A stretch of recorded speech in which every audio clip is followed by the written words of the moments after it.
Hi everyone, welcome to Life Simplified. This is Jyotishree and finally I'm here with another book review. Today I'm going to talk about Karma by Sadhguru.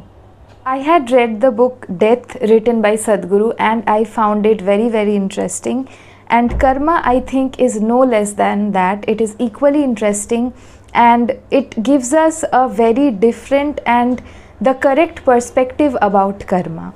Before I go ahead and start the book review, I would like to mention that I think Sadhguru really makes very wise choices while choosing the topics for his books. Topics such as Adi Yogi, death, karma are very interesting and intriguing topics, and there's a lot that we don't know about these things that we really need to know.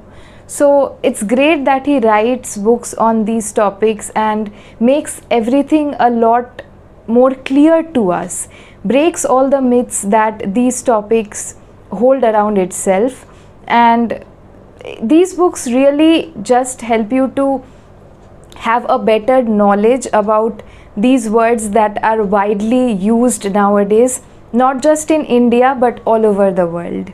Now let's talk about the book. This book is divided into 3 parts. The first part of the book talks about karma, our perspective of karma, what we think about it, how we think it works, and that is contradicted with what karma actually means and how it actually works. Karma is not a system of punishment that decides if a person is going to hell or heaven. It is neither a factor that determines somebody's destiny.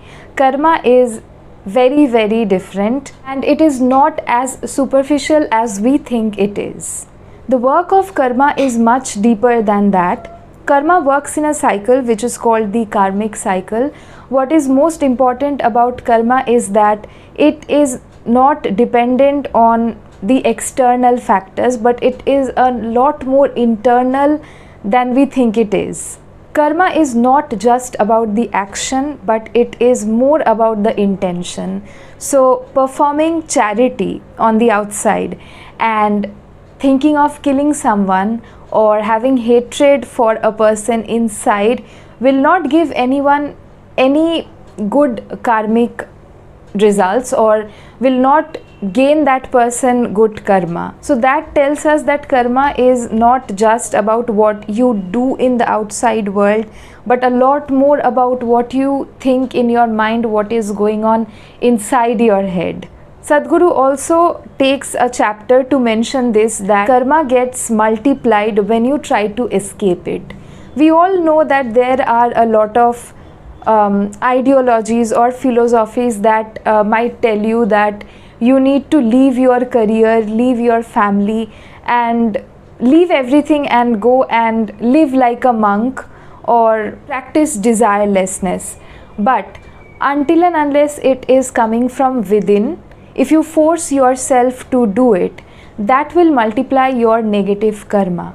Karma is not about forcing yourself to do something. We are here to dissolve our karma, and we cannot do that with force. This part of the book also talks about suffering, destiny, and astrology, which relates around karma or claims to relate around karma. And this part also talks about how karma started in the first place, or how it is related to our memory, and all such interesting information about karma that will really make the reading experience very interesting and will give you a lot of clarity about karma.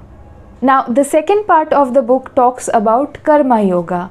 Now those who do read a lot of spiritual or philosophical books might be aware of this word already.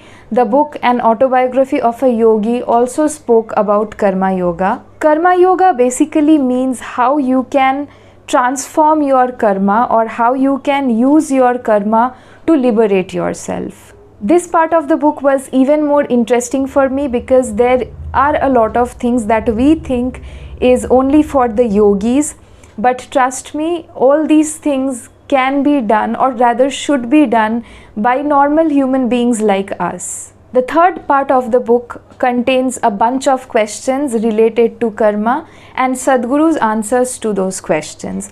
Throughout the book, Sadhguru has drawn examples from, I believe, an imaginary man called Shankar or Shankaran Pillai, I don't exactly remember.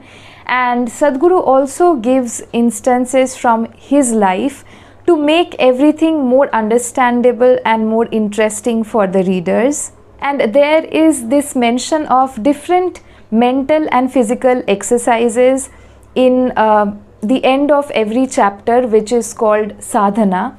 If you practice any of these, I think that will also help you in different ways and in different aspects of life. And goes without saying that this book contains a lot of beautiful lines, a lot of quotes that you would want to remember for your life.